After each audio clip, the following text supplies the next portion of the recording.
Alright, today I thought I'd kind of cover what I'd go through to determine how I would actually machine a small part like this and some of the considerations when you're going to make something like this. Uh, this is a little piece off an RC helicopter. It's for the actual tail rotor section. Um, I don't know anything about it. I just got an example part, and he'd like to have them made out of aluminum. So this is a part that's a 3D part, but we're going to do it in 2.5. And I got a plan how I would lay this out and do it on the rotary axis. I don't know if you can get a close up here without actually uh, coming out of focus, but there's some pretty good detail to this part. And first I need to decide how I'm going to hold this piece in in space. Actually, is the best way to explain it. While I machine it out of a piece of stock, and then the final cut to actually um, cut the piece away from the stock. And my thought was this surface here would actually be the mounting surface to hold the stock. My first approach would be here. I've got a piece of stock right here. I put a piece of sticky tape on. Let me show you what my plan is. So you'd have to imagine that I take the round stock, it's mounted in the chuck on the rotary axis, and it would be facing the other direction because the rotary axis would be coming in from this side.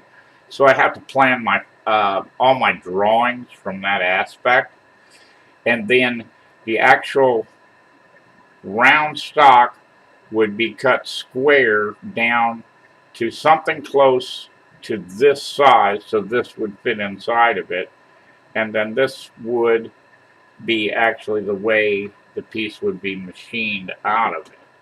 So just by placing this up here, I can get sort of a representation of how that piece would be cut out of that piece of stock. And I'm up too high. I need to actually pick a X and Y point for 0, and where that would be, I believe, best for what I'm doing here is actually um, X and Y 0 would Z0 would be uh, the top of the material. I'm sorry, Z0 would be the center of this round stock. X and Y0 would be the center. If you imagine this piece was in a square, sorry, lower it down here, I'm watching myself. If this piece was in a square, then X and Y0 would be the center of this square. So it's centered here and centered here. That way, when I rotate this, that center always stays the same, and I can go 90-degree increments and machine it from 4 different angles. Now, best I can see right now, there's only 3 angles I'll need to machine. You have to imagine that this is all taken down square beyond the part, and the first machine operation I would do, kind of hard for me to keep this into view here. Let's try it better here.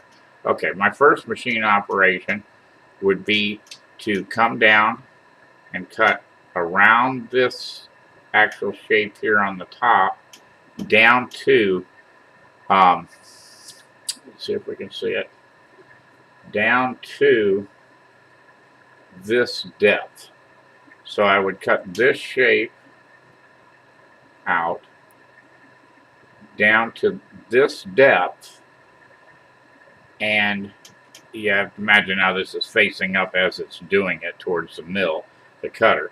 And then I would put this hole in place, this hole over here in place. If I can get a close up, I put this hole, and this hole in the actual part. So right now I've got just a square. After I did that, I would have the square block with this shape cut out of it. Then I would rotate the stock so that this is facing up.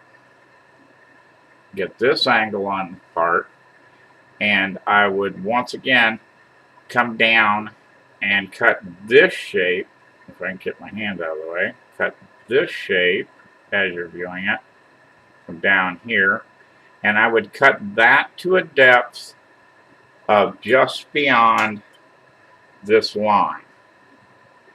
So I don't know, it's kind of dark here. I'll have to see how this works out. Now I've got this part profiled out from two directions, from the top and from this side right here. Okay, now to get the final shape of the part, I need to, this one is totally cut out.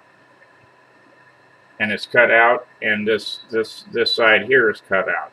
So to finally get the part loose and do the final operation, then from this direction, I would cut to a depth of here down and pull this final shape on my last 90-degree turn. And then that, at that point, would release the part. I could actually leave a tab here if I wanted to hold it at the very bottom of it and then just snap the tab off. But then that would pull this part out of it. So to do this, I need to make these drawings so that I have each one of these perspectives as the machine. It's the drawing needs to be for what the cutter would be looking down at. So I'm going to try to actually go in and draw some of this in eMachine Shop and then take it over into D2 and C so you can see the different operations and why I'm doing it. For example, to go into D2 and C and to hold this point right here in space as the 0 point and then machine this, I have to tell D2 and C where the center is. So even though I wouldn't be machining anything over here on this section, I need to draw this circle, the outside of this circle right here in the drawing, so that it maintains this 0 and puts this part of what it's cutting in the actual right location. Same thing follows here. I don't have anything else on the sides here, so looking at it from this direction, this 0 point is going to be somewhere around in there. The 0 height, of course, is set by the center of the bar. So these will be cuts that actually in Z move will start positive, work through 0, and go negative. Possibly. No, they'll start positive and stay positive because everything's above the 0 line. Get it back down because everything's above the 0 line. I'm looking at my hands instead of looking to see what the video is for me. Okay, well, I just wanted to do this as a test video. It's kind of hard to do, to watch yourself on a computer and watch yourself with your hands, but that's the plan for this project, is to make this little helicopter part.